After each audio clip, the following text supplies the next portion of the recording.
Assalamualaikum warahmatullahi wabarakatuh. Hai, kembali lagi di video kami kali ini, yaitu analisa kualitas minyak sawit, penentuan kadar lemak pada buah kelapa sawit. Tonton sampai habis ya teman-teman, agar kita bisa sama-sama belajar.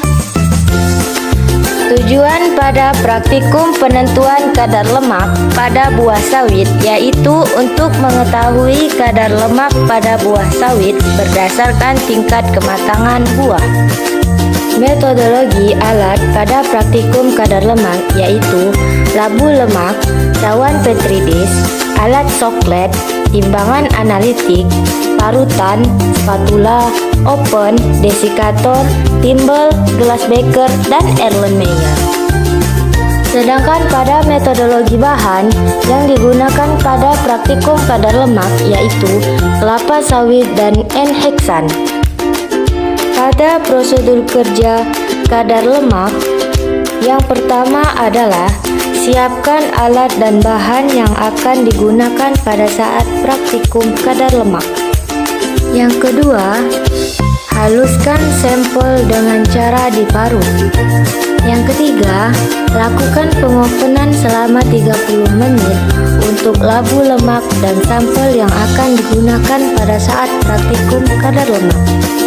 Yang keempat, masukkan labu lemak ke dalam desikator selama 15 menit. Yang kelima, timbang sampel sebanyak 10 gram. 6. Setelah dingin, timbang berat awal labu lemak dan dicatat hasil beratnya. Ketujuh, siapkan alat soklet dan olesi vaselin ke mulut labu lemak, tabung soklet, dan kondensor secara merata. Kedelapan, rangkai alat soklet dan masukkan sampel dan pelarut heksan ke dalam tabung soklet. Kesembilan, pasang kondensor dan kaitkan pada penjepit. Kesepuluh, ekstraksi dilakukan selama kurang lebih 6 jam sampai pelarut turun kembali melalui sifon ke dalam labu lemak berwarna jernih. Ke-11, keluarkan sampel setelah ekstraksi selesai. Dan yang terakhir, yaitu yang ke-12, setelah sampel dikeluarkan, masukkan hasil kadar lemak ke dalam oven selama 30 menit untuk menghilangkan heksan yang mungkin terikut. Nah, di sini bisa kita lihat berat labu plus lemak yaitu 219,08, sedangkan berat labu kosong yaitu 219,28.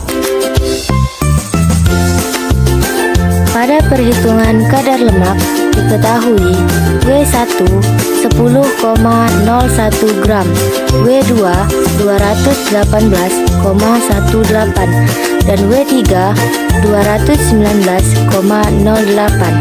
Rumus dari kadar lemak yaitu berat labu plus sampel dikurang labu kosong dibagi berat sampel dikali 100%. Didapatkanlah hasil yaitu 7,99%. Nah, pada pembahasan kadar lemak yaitu kelapa sawit adalah tumbuhan industri atau perkebunan yang berguna sebagai penghasil minyak masak, minyak industri maupun bahan bakar. Pohon kelapa sawit terdiri dari 2 spesies yaitu Aliesis guineensis dan Aliesis oleifera yang digunakan untuk pertanian komersil dalam pengeluaran minyak kelapa sawit. Dari hasil yang kami peroleh, kadar lemak buah sawit mentah sangat rendah, sedangkan kadar lemak buah sawit matang berkisar 90%. Hal ini disebabkan oleh beberapa faktor, yaitu beberapa faktor yang mempengaruhi rendahnya kadar lemak pada kelapa sawit. Yang pertama yaitu jenis varietas buah. Terdapat beberapa varietas kelapa sawit, diantaranya jenis Dura, jenis Pisifera, dan jenis Tenera. Dari ketiga jenis varietas tersebut, jenis Dura menghasilkan kandungan minyak yang sedikit. Oleh sebab itu, dapat dikatakan bahwa jenis varietas buah kelapa sawit juga mempengaruhi kadar minyak yang dihasilkan. Faktor yang kedua yaitu tingkat kematangan buah. A. Buah matang. Untuk buah matang, kadar lemak yang dihasilkan adalah minimal 90% dengan jumlah berondolan 1 dari 50% yang melekat pada tandang. Dan yang B, buah mengkal atau muda. Pada buah mengkal, kadar lemak yang dihasilkan maksimal 7%. Tidak ada warna oranye campur hitam. Faktor yang ketiga yaitu asam lemak bebas. Asam lemak bebas dalam konsentrasi tinggi terikat dalam minyak sawit sangat merugikan. Tingginya asam lemak bebas mempengaruhi hasil rendemen minyak. Faktor yang terakhir yaitu faktor processing atau pengempaan.